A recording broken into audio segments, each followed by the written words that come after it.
I know another sun video, but I decided one more time to try to illustrate some of this stuff.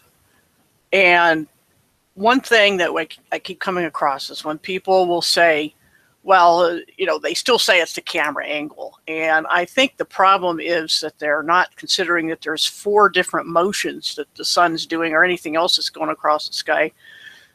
And I've had some of these, a little bit of this drawing before that I've shown in other videos. And by the way, you might want to check the description because there's links to parts of this that weren't off in a series of their own, so they might be kind of hard to find. So I have I have them listed in the description. One is called Dome Lights, and it talks about how to make a sundial, why a sundial works, and that's what part of this I have on here on the lower right of that thing you see on the screen. And sunspot, clock motion, with the camera angles issue, and then sun speculation part 4, where I talk about the double concave lenses. That's kind of a big deal. And the eclipse shadow direction, there's a link to that one, and another one on eclipses about shadow size and the penumbra and all that. So that's what's all in the description. But what I wanted to go over right now is that, first of all, in the upper left, you can see there's this depiction of the green oval being us at any point on Earth, wherever you might be, your latitude. This one happens to be mine, which is a northern latitude, and how to calculate the elliptical path of the sun, because you have to know what its maximum altitude is and where it's rising and setting. And so through the seasons, in the summer solstice, the yellow one, it's farther north, rising east and west, farther north, and its tilt angle is less. In other words, it's more towards straight up. It's never going to be 90 degrees because we're north of the tropics. And by the way, tropic is, I think I mentioned before, a Greek word, tropos, that means a turning point, basically. And it's part of the word apostrophe. You can see here tropos in there, apostrophe, where it means to turn back. But tropos itself just means the point at which there's a turn. And that's what tropics mean. What the word tropic means is where the sun turns back, and it's traveling from north to south and, through the seasons. And so at any given latitude, and depending on the time of year, you can calculate where it's going to rise and set, how high it will be, and so the angle of this arc. And I went over, you can see the calculations there on this little thing on altitudes and the maximum tilt and so forth. And I went through the seasons here. We have a maximum and minimum tilt. In other words, it's going on either side of the supposed 23.4 degree standard, they say, angle of the ball to the sun. Whether it's that or not is beside the point. The fact is that this is a calculation that works. And so regardless of the model, and this is not necessarily a particular Earth-shaped model, it's just in any model, this is what we observe. This is from our standpoint, our perspective. And so this is how you would calculate these things, and they do match timeanddate.com. And just knowing the terminology would automatically make you smarter than 90% of the population, because you will see that there's some terms here, important terms for cosmology. Altitude is how high above the ground the sun will get. The zenith is its highest point in that arc. And then the azimuth, or the bearing, is clockwise angle from north. You start with north and you go toward the east, and that is how any compass direction will be marked. And it's going to be 360 at north, of course, if you go full circle, and then you start at 1, 2, 3 going toward the east. So east is 90 degrees, south is 180, west is 270. And so you can see in the north, or in the summer solstice, in the northern latitude, the sun rises and sets north of direct east and west. In other words, it'll be like 85 degrees instead of 90, and it'll be 280 instead of 270, something like that. And then the opposite is true on the other end. And those are just, the solstices are going on either side of the equator as far as, because during the equinoxes, the sun is supposedly the Earth is directly across from the sun. And so there's no tilt really at all except to the side, which doesn't matter. So at any rate, that's just some terms I wanted to kind of refresh on. And on the right, I mentioned before about, just as a side note before, on the rate of rise and altitude, because it's not uniform. When the sun goes east to west, it goes in a very uniform manner. It's 15 degrees per hour, which is why on a sundial, if you angle your sundial, like at the bottom right, this is at my latitude, every hour of the sun is 15 degrees. These are all 15-degree angles, and it doesn't vary. It's very predictable, very uniform. It doesn't speed up or slow down. That's the east to west motion. And so, but we have to remember there's 3 other motions. And one of those is, first of all, that the angle of, or the rate of rise of the sun isn't uniform. Okay, so it will rise fairly quickly. I think, I forget exactly what the number, I don't want to mangle that. It'll set fairly quickly, but when it gets toward the middle of the day, it slows down its rise. And I was thinking of why it does that.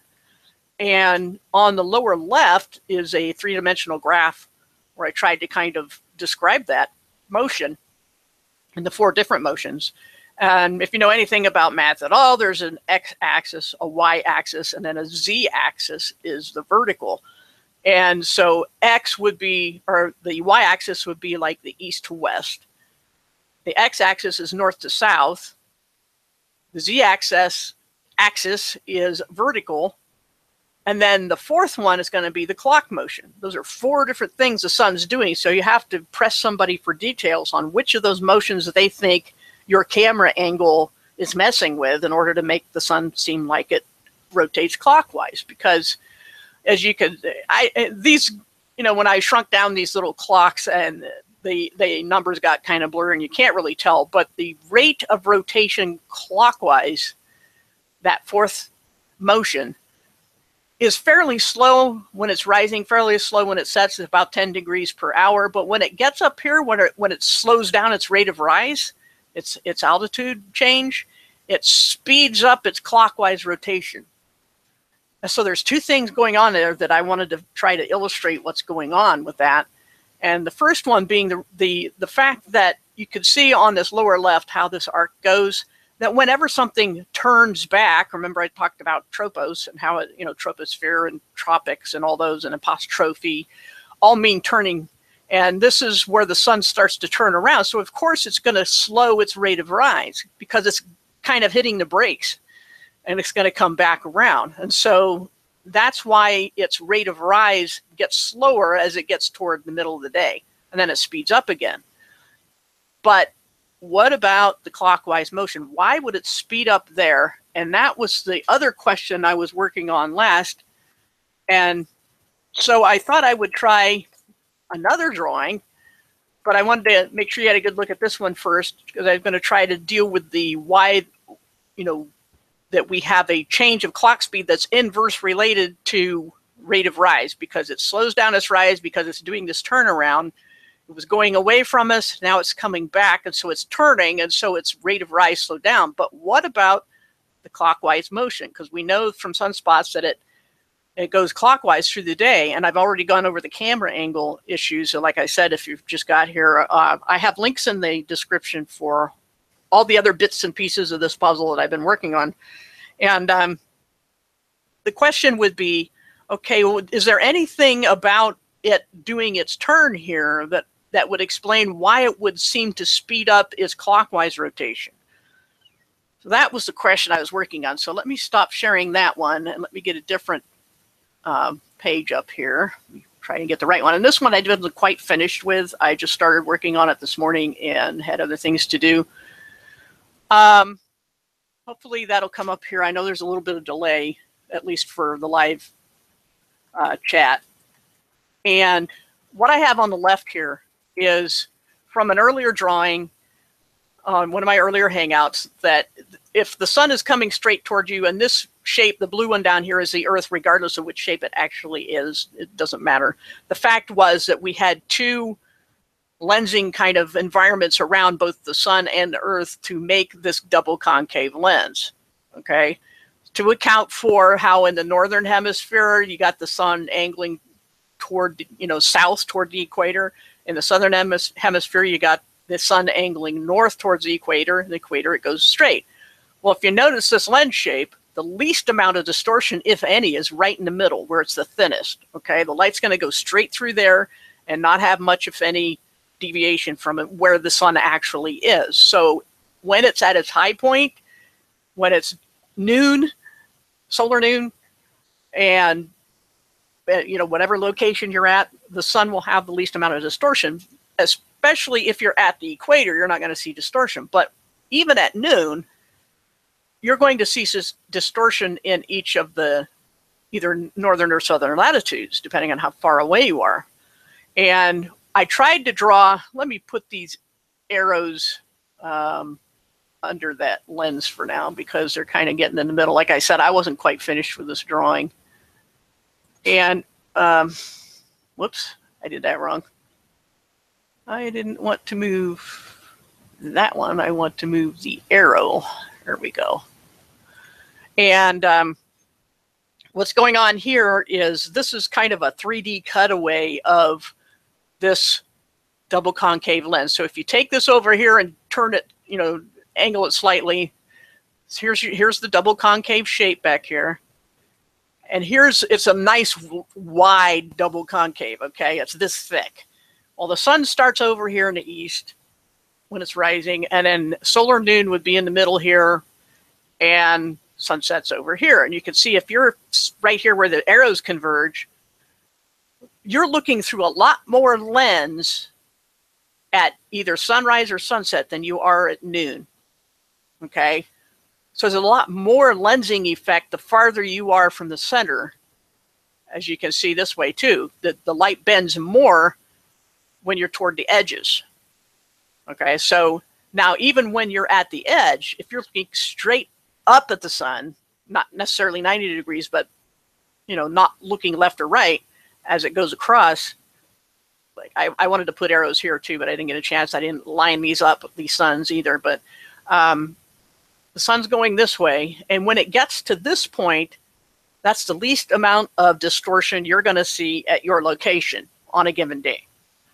So could that somehow explain why it is that when the sun is slowing down, because it's also going away from you, don't forget, I should probably move these suns, so this sun would be more, I could even do that right now, grab the sun and move it here, because it's going away from you, but this is hard to tell directions on here.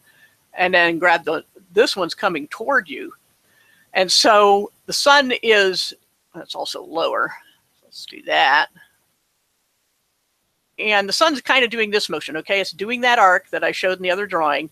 And it's not only going up, it's going away. So it's moving from here from maximum amount of lensing. I've got to find a better way to depict this, but maximum amount of lensing, and then the lensing gets less and less until it gets to the center, and you're still from this latitude or the opposite side, as long as you're not directly under it, inside the lens here, you're still going to have a fair amount of lensing, but it's minimal for that you're going to see there. And then it starts to get more and more lensed as it goes through the thickest part again for sunset. So it's going up, it's going away from you, and it's going through a lens whose thickness is changing as the sun goes across it. So we got a whole bunch of things going on here with the motion of the sun or anything else going across the sky. We have a lot of lensing to deal with, if that's in fact what's happening. And like I've said in the one video on the double concave lenses where I went into detail on that, it seems to work in any model. And it would explain a lot of things that aren't explained by the standard heliocentric model. So at any rate, I think that it's worth considering, and somebody else can do the math on these things, but exactly how much distortion and what it would look like from the perspective of below this lens and at various points along it. Like if you were, the latitudes would be kind of along this line going through the center here. Well, actually on the bottom of that, because we're not technically inside this lens. We're inside this bubble. The sun's inside that bubble, but the shape between them is what's causing the distortion. And so we would be actually kind of inside, these outside ones really don't apply because this is the edge of the earth one way or another. And so you're going to have this kind of bend. So the sun can go straight across, in reality, go straight across. So that's another question, is which am I depicting here, reality or perception? And so the sun is actually going straight here, but what you're seeing from this point is the sun rising to your left, or even beyond your left a little bit toward north. Then it goes away from you and up, then towards you and back down. And the lensing is changing all the time, but here's the minimal in the middle. And that's what I was saying. I think at the middle, the minimal lensing may explain why the rotation seems to speed up there. I can't think of why it's inversely related. You would think maybe the clock motion would slow down, but I don't know. I'm just going by observations first and theory second. And that is, at least if that model is holding with the double concave lenses, then it would explain something about differences in the sun's apparent motion when it gets to that point. So whether I should have these suns all in a straight line or not, the straight would be the actual motion. Like if I put this back up here, and let me get the right sun. So it's going in a straight line in reality, but to us, it's looking like it's following that arc. Let me save that drawing and go back to the first one. I can't show them both at the same time. Go back to that drawing. And we're looking at this arc going through that lensing stuff, okay? And so, like I said, it slows down here because it's turning back toward us. It went away from us, now it's coming back. And so that's why it would explain that the rate of rise is not staying consistent. But why it turns faster clockwise at that point was the question. And I'm guessing there's something to do with the fact that that's the least amount of lensing that we're looking through, even though we're still looking through some. So that was really all I had to add to the other things I've done about the sun. But I think that kind of sews it up as far as I can tell, if this model holds true, So looking at the chat, hi everybody, and see if there's any, we're talking about the weather, it looks like.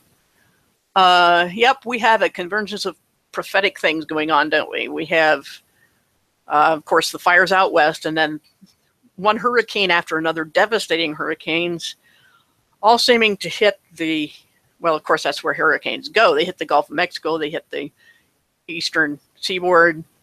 Florida's just out there and getting hit from both angles, really. And we have, of course, there was a major earthquake in Mexico the other day. I think it was late Thursday, 8.1. Any major earthquake in this part of the world, even close, would be enough that could trigger New Madrid, it could trigger San Andreas, and it could trigger the Yellowstone caldera. So we've got all kinds of disasters waiting to happen, and on top of the ones that are, and any one of them can trigger the rest. So yeah, that's a good point about, with things like this going on in the prophetic times that we're in, and all the deceptions and things, and all some people can think about is, do you know your place in society?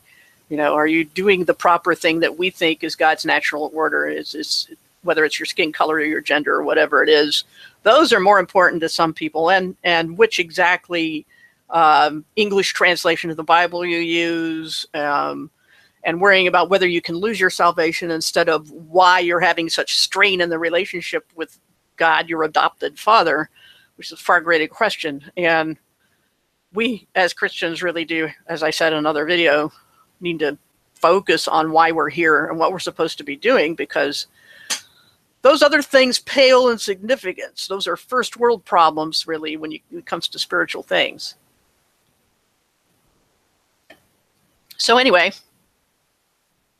yeah, there's not much I can do about the natural disasters right now, but I can do a little bit of research on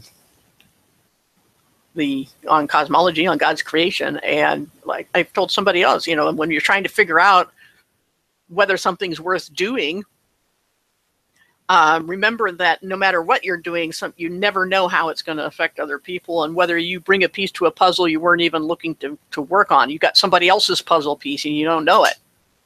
So anyway, back to the chat. Yeah, we're having all kinds of good things going on, aren't we? And thanks for the kind comment. Yeah, I did mention Yellowstone. Yeah, major problems if that goes on. Plus, there's financial. Well, it's always a house of cards. How long they can keep kicking the can down the road, nobody knows. But there's always things bubbling over there, ready to, like a financial caldera going on. Thickness of the lens. Would it make it appear less rotation when it's lower? It's hard to say. I would have to do an experiment, which would mean getting a whole bunch of, because I doubt if I can find one that thick, probably be expensive, get a whole bunch of identical double concave lenses, put them all together, and to make that shape. And let me go back to that drawing since I'm talking about that. And then run an object over it and look at it from below and see if it does what's expected and have it rotate, like even just a clock face, a small clock that you could see through those lenses. Like I would be, right in line with this side of the lens and looking up through it. First of all, looking to my left at the object and then watching it as it goes across and not rotating it, but then do the experiment again with rotating it and see what happens to the speed of rotation. First, we'd see whether our perspective is actually making something turn that isn't turning, and then seeing if it changes the rate of turn. Now, I kind of did with the one of the videos in the description, the links to them. I did the one, it was part of another video, Where Two or Three Gather video, and I have the link to the time stamp. Let's see, which was that? Eclipse. It's the 4th link in the description. Eclipse shadow direction, where I talked about how. That was the one on how the eclipse shadow can only go left to right if the sun moves behind the moon. The sun and the moon have to be going in opposite directions in order for the eclipse shadow to go west to east. There was no other way to do it. And then I did the experiment with a real physical ball and a flashlight, and there's just no way around that. But what I was trying to remember, and I got that mixed up with that one, is about the camera angle issue, which is the second link, sunspot clock rotation camera angles. That was the one where I showed that. Now let me go back to my other drawing again, because I got to talk about that one. Hold on a second. That's the one where I was saying that somebody was challenging me in my video comments that because I'm keeping my camera horizontal to the ground here, the green oval, that this was inducing an artificial rotation. And I showed in that video that not only is that not what it's doing, because there's 4 different motions the sun's doing and the camera wasn't affecting the rotation motion, but also that if just keeping my camera horizontal with the ground should mean there's no rotation at all, because I'm not rotating with the Earth when I'm keeping horizontal. And even if I were, the problem is, as I showed in that video, the sunspots, if the camera is, as we can see here, if you stay horizontal to this line, to the elliptical arc, your camera is effectively twisting clockwise, because you're starting east And as you go along, your camera starts out angled up to the right, down to the left, and you straighten it out until you're horizontal with the ground when you get to the zenith, to solar noon, and then you tilt the other way as you go back. Well, what is that motion of your camera from start to finish? That's a clockwise turn. And so whatever way you turn your camera, the spot should appear to go the other way, the opposite way. Because if you look at anything, even without a camera, you pick a spot on the wall and turn your head, lean your head to the left, and then slowly turn your head over to the right, everything in your field of vision is going to appear to be going the opposite way. They will, if you're going left to right, that's clockwise. Everything else would appear to go counterclockwise. Well, so if my camera being horizontal is what's causing it to turn, then it's turning the wrong way. And likewise, even if you go by the angle of the Earth's tilt, which people, heliocentrics get confused about, because that tilt angle is not the north or the twisting clock motion angle. It's the east-west line. So at the best, the motion it would be messing with would be a vertical motion, motion 3 here, the z-axis, not motion 4. The only thing that could even have any effect on motion 4, the clockwise, is if I'm following horizontally like this, like you would with an equatorial mount. That, by the way, I had one on my old scope, but it stopped working. But it would only still keep your scope horizontal. You line it up level with a bubble level, and it will track an object across the sky for you, but it won't angle itself. You'd have to angle your head. Now, I think there are equatorial mounts that also do the angle, the arc angle from your location, and that would be following, staying parallel to this line. And that's what horizontal is. It's parallel. Parallel to what? Well, where I normally look and where my scope would look, or my camera, parallel to this flat disk here. But what somebody else was saying is you need to keep it parallel with this line in order to get rid of the artificial rotation appearance of the sun.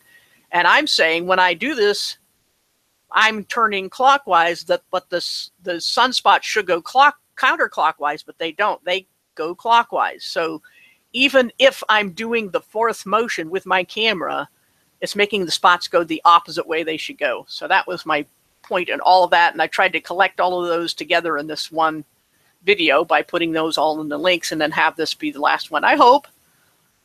Let's see, back to the chat. On the other page showing the lens, could you show the path of the sun on the left diagram? Okay, let me go get that. Drawing again. And I think you meant this one. And you said, what now? Showing the lens, can you show the path of the sun on the left diagram? It's coming, the sun is coming towards you in that one. Okay, the sun is like, here's, I don't know if you can see these arrow directions. The light, this is the source of light, so it's coming towards you across this plane. So whatever shape this is, doesn't matter. Could be the surface of a ball, it could be flat square, it could be flat circle, doesn't matter. You are facing east. The sun is coming towards you, going over your head. Okay, let me move that back over. That wasn't far enough. There we go. So so yeah, I explained that in my earlier video, and I was assuming people had seen that. So if they haven't, sorry about that. But that's what the sun's doing there. It's coming towards you. And then likewise on the right diagram, the sun is going left to right. So this is just kind of a corner view of that. I just wanted to put some dimensions on it, some 3D on it.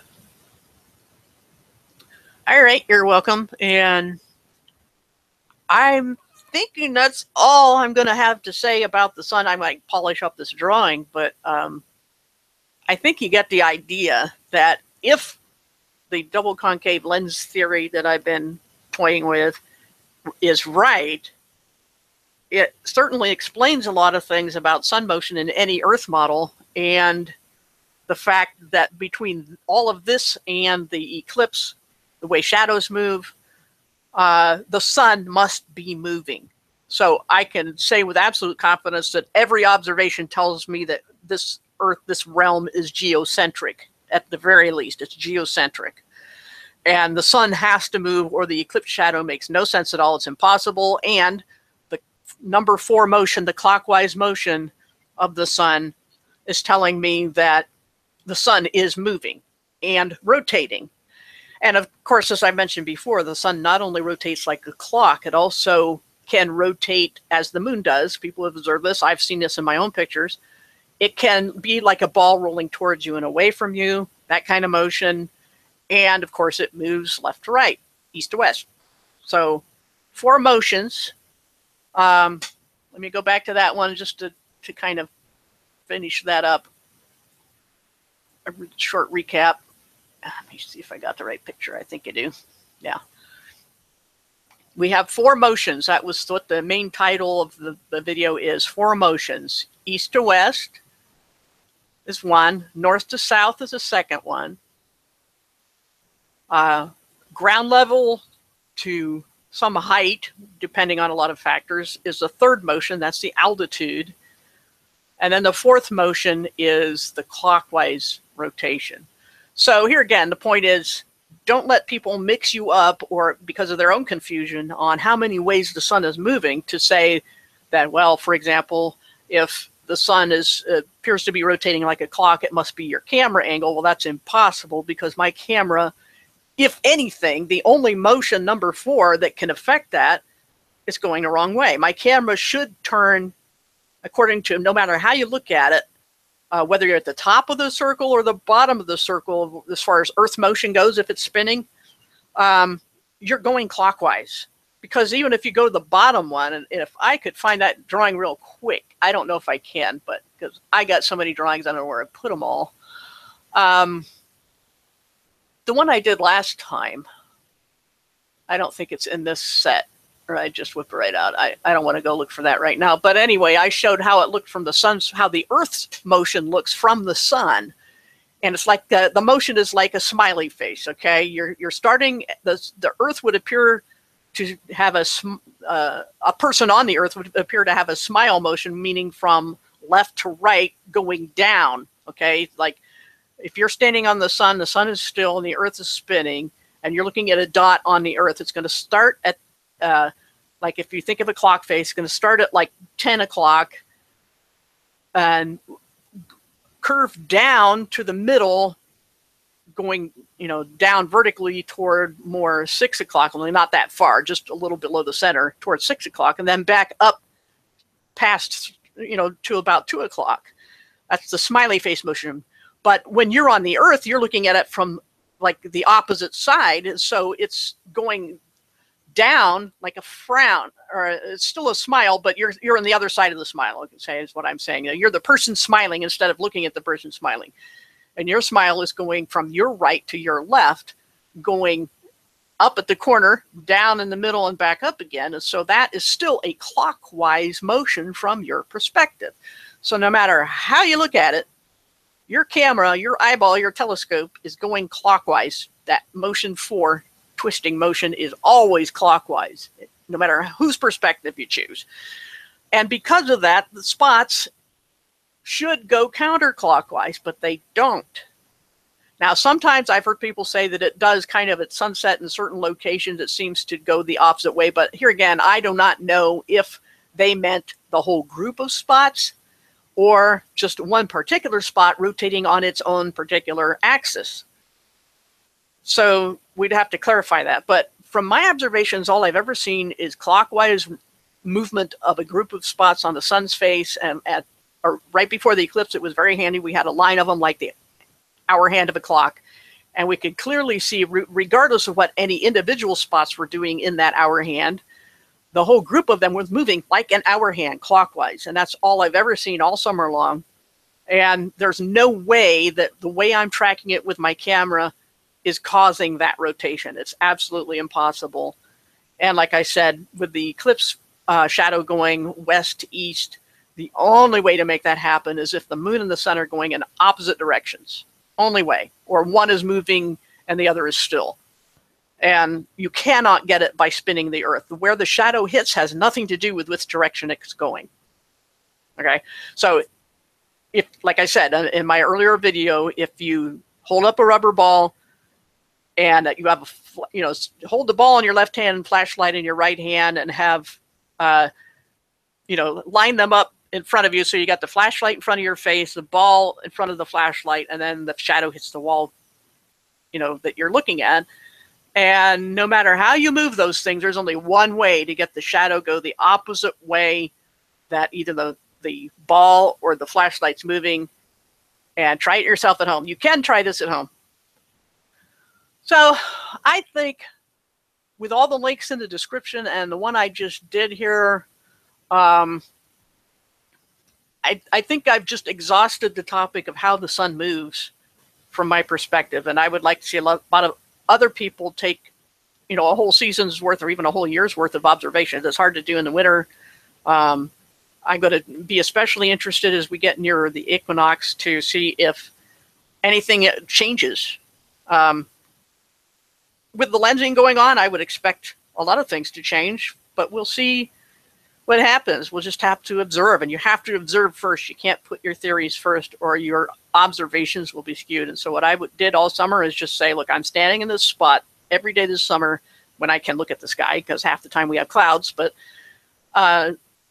stand in a spot at a latitude and longitude and just watch the sun every hour from sunrise to sunset, and make sure you can reasonably accurately know where the altitude, the azimuth, the zenith of the sun are, like in the upper left here, and how to calculate those from where you are. Sundials are helpful, the equatorial kind where you have it up at your latitude at that angle, and you can watch how uniform the motion is east to west, but the altitude is not uniform, the rotation is not uniform, and the whole path is angled depending on where you are. If you're lucky enough to be in the tropics, then at least part of the year, that sun is going to go straight up and down over your head.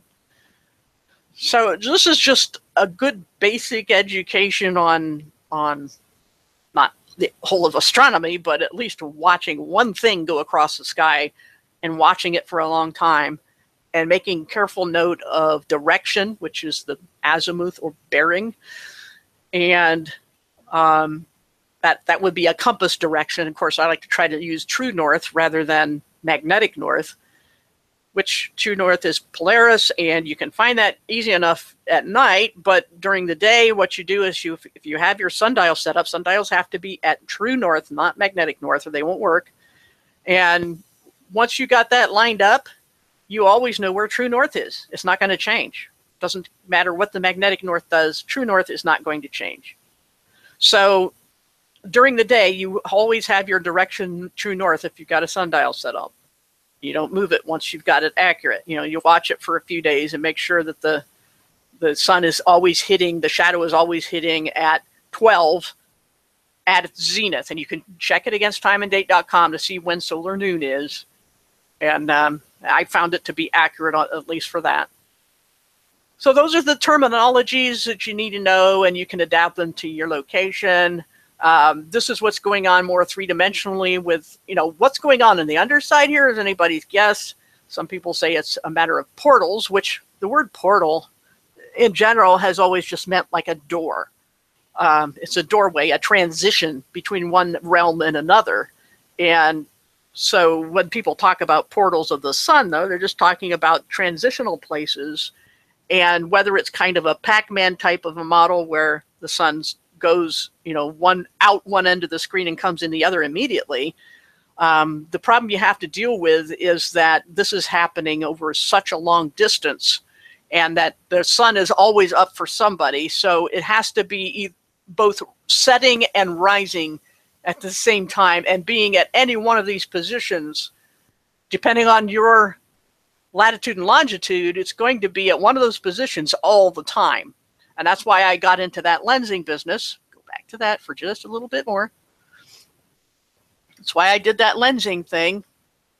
And like I said, I went into more detail in an earlier video, but that's why we need this lensing, because I think it takes care of all these motions of the sun. The sun can go straight across and still have these angled paths.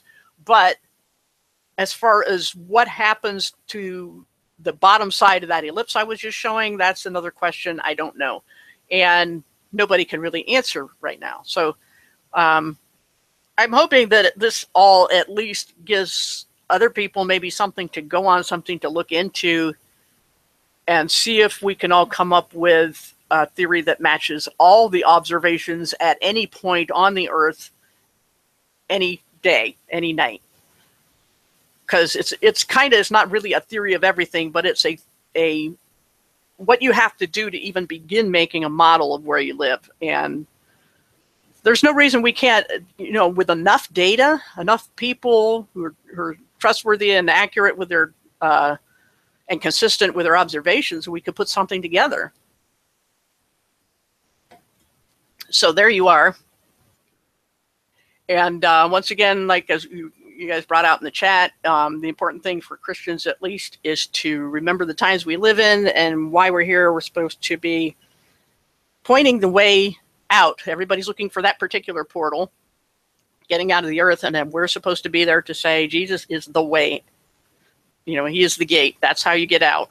And we need to keep that in mind and not be afraid to speak up, especially when as I mentioned in an earlier video, syncretism and solipsism are two isms that are taking over the whole conspiracy realm, where people want to believe either their guts are the highest authority, gut feelings, intuitions, which is solipsism, or syncretism, where they treat all religious writings and historical writings as a kind of buffet, where they pick out the stuff they like and mash it all together and come up with some religion of their liking. And then, some of them get a very bad attitude and think that anyone who disagrees with syncretism is some kind of idiot or something, and that's where the problem lies. But we all have to choose our battles. We all have to decide what we can tolerate, what we can't. And that's we should, as Christians, not be ashamed of that, because they are, the non-Christians, the hostile anti-Christians especially, do the same thing. They're very intolerant of other ideas.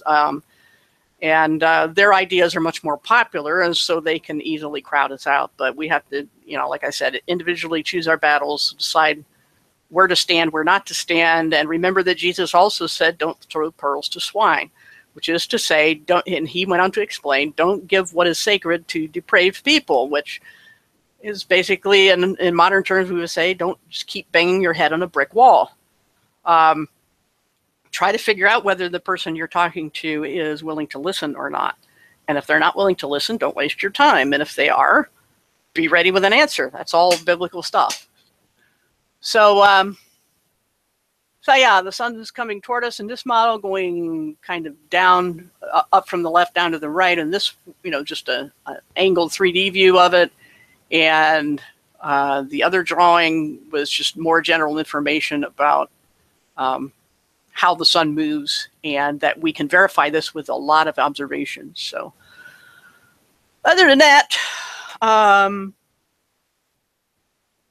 just keep looking up, keep busy. Jesus said he wants to find us busy when he comes back, but not just, first world problems and all, and just do what we can and try to be salt and light, and remember that at any time anybody could be called home. And I'm hoping very soon that this will happen en masse to the Christian community, because I do believe in the rapture and that there are no signs preceding it. And yet we do have a sign coming up in a week? Yeah, maybe 2 weeks. We have not only the solstice, or if not the solstice, the equinox. Within the day of that, we have also the sign of the constellation Virgo with the 12 stars and the moon and the red dragon and all those things from Revelation 12.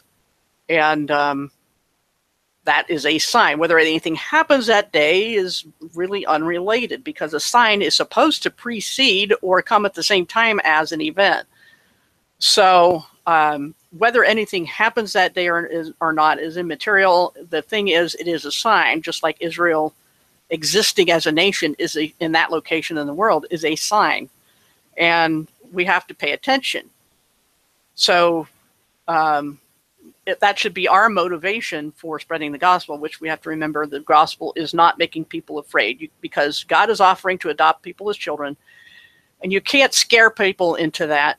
You can't guilt them into it. You can't browbeat them into it. It has to be a free choice where you say, look, God wants to adopt you as his child. Do you want to accept? And if you want to accept, then you trust the Jesus who rose from the dead, who will then give you the Holy Spirit as a deposit that guarantees your eventual inheritance, your eventual full adoption. And in the meantime, we're stuck here in Satan's realm, which is why it's all messed up, and do the best we can. So, yeah, with that Virgo constellation, yeah, it's happened. Some people say this particular set hasn't happened. Yeah, I think it is the 23rd.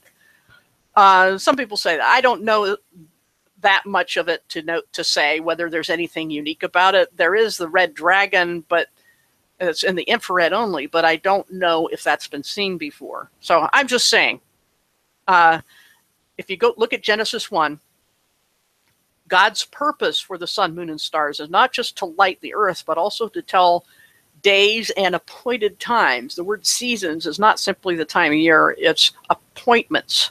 And they are for signs, seasons, days, and years, and months. And so we can't just drop the part where it talks about appointed times. So I do think that these things are pointing at prophetic things, as you know, looking forward, looking back, and reminding us that God's clock is still running. But I think when we combine the signs is what's important. We have not only this constellation alignment, which happens every year, and it's also the Jewish New Year. One of the, there's one in the spring and one in the fall. It's also the Feast of Trumpets, which some tie to Revelation. I'm not sure about that, but it's interesting theory. Because, as we know, Revelation was not given until well after Paul had been dead for a couple of decades. And the last trump that Paul talks about is not the seventh trump of Revelation. And besides, the trumpets of Revelation are judgments of God against people. And the last trump is not in a part of judgments, and it's to call God's people out. And so this was used in the Old Testament and the people of Israel when they were wandering in the desert. The first trump was to tell people to break camp, and the second or last trump was to tell them to move out. So as far as the temple and the two witnesses, I believe those things happen after the church age because they are witnesses. And right now the church and the Holy Spirit are witnesses. And the shift back to the Jews isn't going to happen while God's attention is still on the Gentiles. And Paul said there's a certain number of Gentiles that have to be on board before the ship can leave. And so when that number is reached, we take off. And then, as it says, quoting the Old Testament, back in the Jerusalem Council of Acts 15, they quoted the Old Testament and said that that God would gather a people for himself from the Gentiles and then return and rebuild David's fallen tent. And we can't think that that's all just, that just as the first coming was not a one-day affair or a single point in time, it took a number of years. Also, the same as with the second coming, the whole 7 years leading up to it and so forth. That the rapture itself, if anybody wants to tie it to the second coming, is certainly the beginning of it, I think. So anyway, I've gone over prophecy before, but mainly I wanted to go over the sun motions thing and just another reminder to Christians to remember why we're here and what times we're in. So take the signs for what you will. As far as the September 23rd, everybody, a lot of people are getting all excited about it. I'm like, okay, even if it is a sign, which it probably is, that doesn't mean something happens on that day. So anyway, I'm glad for anybody who came, and I'm sure there's other more exciting places to go, but I'm done saying what I needed to say, I think. Oh, hey, Armin, I didn't, I tried to announce this an hour ahead of time today, and I don't know if it went out. People have been saying they don't get notices. I have done videos on prophecy. Do I have a separate playlist for that or not? I'll have to check it. If I don't have a playlist, I'll make one. But I do have a bunch of prophecy videos. Sorry, Arwen. Yeah, this was kind of a more spur of the moment. I did plan it this morning. I had to go away and just wanted to get this done quick before I forgot some things I had in my head about the sun. So check the description. There's links to everything else I've done about the sun. I gathered those up and put them in links in the description. So this would be the last one to watch, and still trying to put everything together. So anyway, thanks for coming. Nice comments and all. And if there's no questions, I will probably shut it down. So there you go. And I don't know what else I could possibly try to figure out about the sun's motion other than that if I, like I said, I'm going to watch it during the equinox and see if I can keep track of sunspots and see if they do anything different. So I'm hoping other people around the world are doing that too. What questions do you have, Harwin? Is it anything I can just do real quick, or because I know there's another one that starts up pretty soon that everybody goes to, even though they're pretty much have a history of not saying supportive things about the Bible and Christians, but what are you going to do? Oh, thank you for that. Yeah, that's all I can do. And if there's, like I said, if there's any collected data observations that throw a monkey wrench into the works, I'll try and see what I can do with it. So yeah, Arwen, sometime we'll have to talk about prophecy, but right now, like, when I shut this down, eventually it'll come up for reviewing, and you can go over the first part of it where I talked about sun motion a little bit more. So there you are, and I will see you all someplace else, I guess. Okay, see you all later.